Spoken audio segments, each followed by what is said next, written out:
Most people have often wondered, where did the universe come from? How did it begin? Is there an end? And does the universe have a purpose?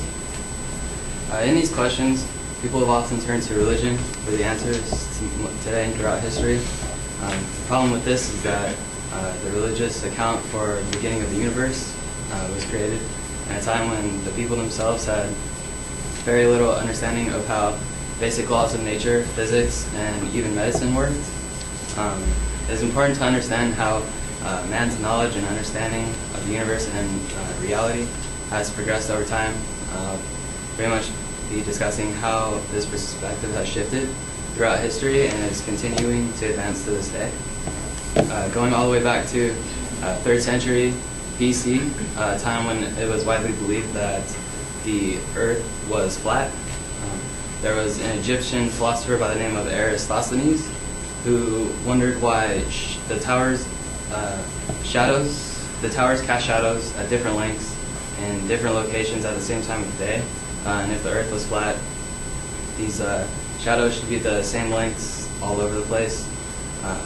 He concluded that the surface of the Earth must be curved, and in turn the world itself is a sphere.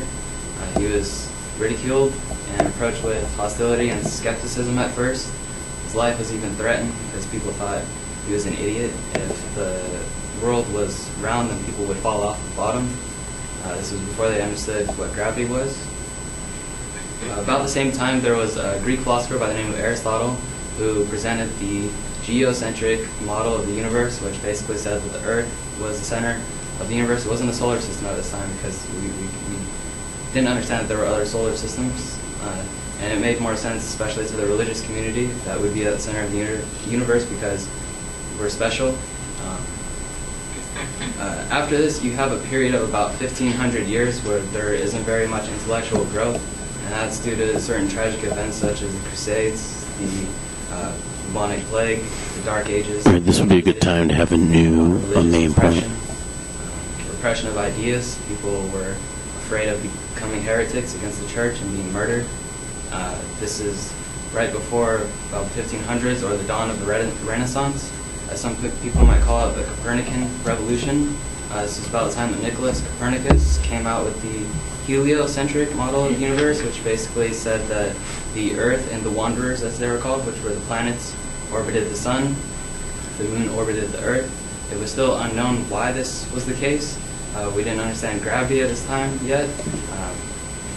A similarity between Copernicus, though, and Astronomy.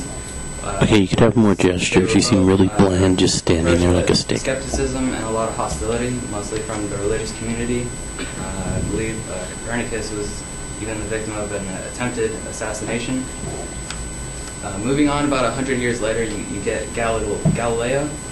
Galilei, he becomes the first person to use a telescope to observe the sky and space, and from this he makes a lot of very important discoveries. One noteworthy is the existence of Jupiter's moons.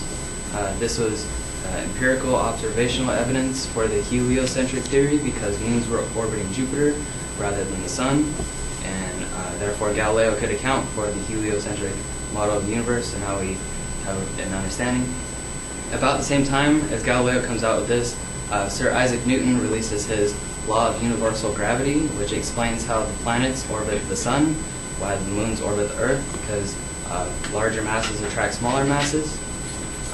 He also at this time releases his laws of motion, one important one being that an object in motion will stay in motion unless acted upon by another force. Previously believed it was that an object will stay in rest until acted upon or set in motion by another force.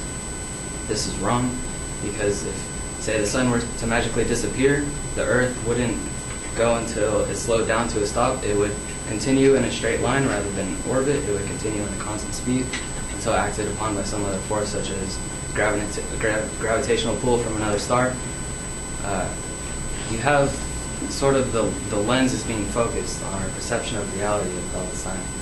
Continuing on into the late 19th century and early 20th century, Einstein comes along and releases his theory of special relativity in 1905, which basically says that the universe is static and immobile. It's not moving, and for I believe he said that the cosmos is all there ever was and all there ever will be. It could go on forever as far as we know.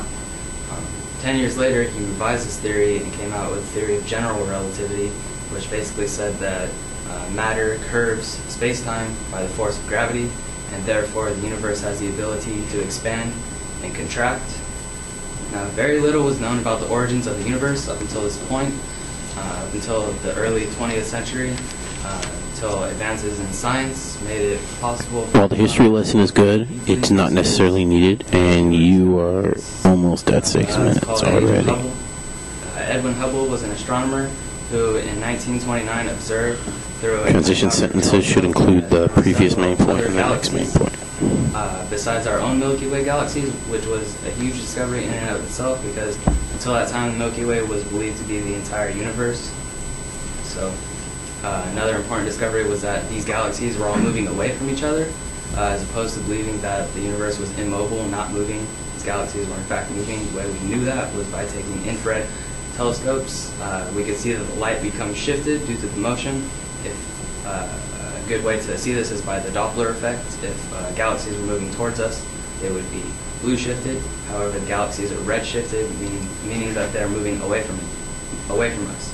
Which this became observational and empirical evidence that the universe is expanding. Astrophysicists were able to do reverse calculations and come to the conclusion that all space, time, and matter must have been at a single point one time that they call a singularity. And from then inflated and is what is now the expanding universe.